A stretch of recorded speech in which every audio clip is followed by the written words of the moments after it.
Hi, I'm Dave Young from CryptoVest.com and this is Crypto News Weekly. Goldman Sachs short the crypto market, Ethereum to zero. British artist sells whole collection for crypto. Russian police snatch Bitcoin ATMs.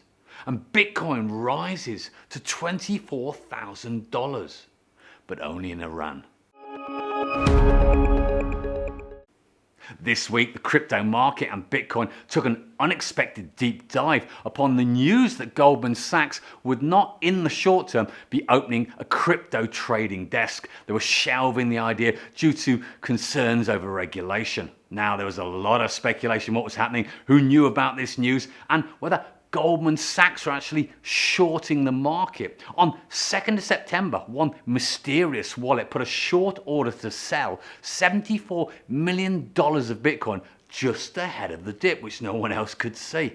Everyone's wondering who had that insider knowledge. Now, in the same week, one Bitcoin analyst said that he thought Ethereum had a risk of being able to go to zero and still function as a working system. Now, Vitalik Buterin, the founder of Ethereum, took straight to Reddit to remonstrate, to say it wasn't possible, to give a long argument about Spankcoin and some other weird circumstances, but saying basically no way could it happen. But you've got to remember, in the last month, Ethereum's taken quite a beating. It's lost 43% of its value across August. And this begs the question, being the main vehicle that ICOs raise their funds on, what happens if an ICO's raise, say, $20 million and now it's only worth 11, they can't do their project? Do they turn up at the fictitious shareholders meeting 1 year later and go, guys, due to a currency rate fluctuation and not seeing what was coming, we've lost most of the money and couldn't build the project, it's all a failure?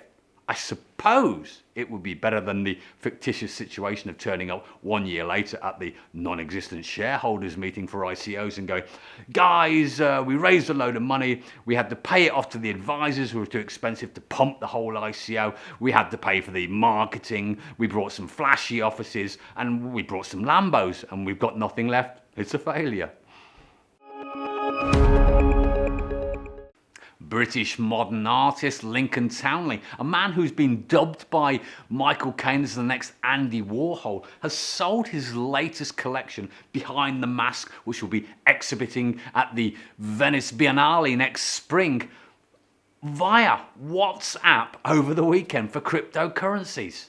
Now, the self-taught artist is a firm believer in using new methods for artists to cut out the middleman, to remove the galleries and make the whole system work better for the artist and the client. And he's a fierce proponent of using technology for artists to find new ways of working. He's also a firm believer in Bitcoin. He says he believes in the long term Bitcoin will go up. So just thinking about it, I'm wondering, did he have $74 million last Tuesday? Is he a contender for the mysterious Bitcoin short seller? Russian police across 9 different cities have seized 22 Bitcoin ATMs from their public spaces, telling the operators that they need to take them away for 6 months to examine how the machines and the systems work. Now, the company, BBF Pro, a little bit miffed about it. They're filing lawsuits for damages, try and get their equipment back. They're one of the few operators of Bitcoin machines in Russia. They thought they were operating legally. They'd even implemented a know your customer strategy that wasn't required legally. And this comes in the same week that a company called Research and Markets published a report saying that the crypto ATM market globally would rise from 16.3 million this year to 144 million in 2023. Bitcoin hits $24,000, but only in Iran.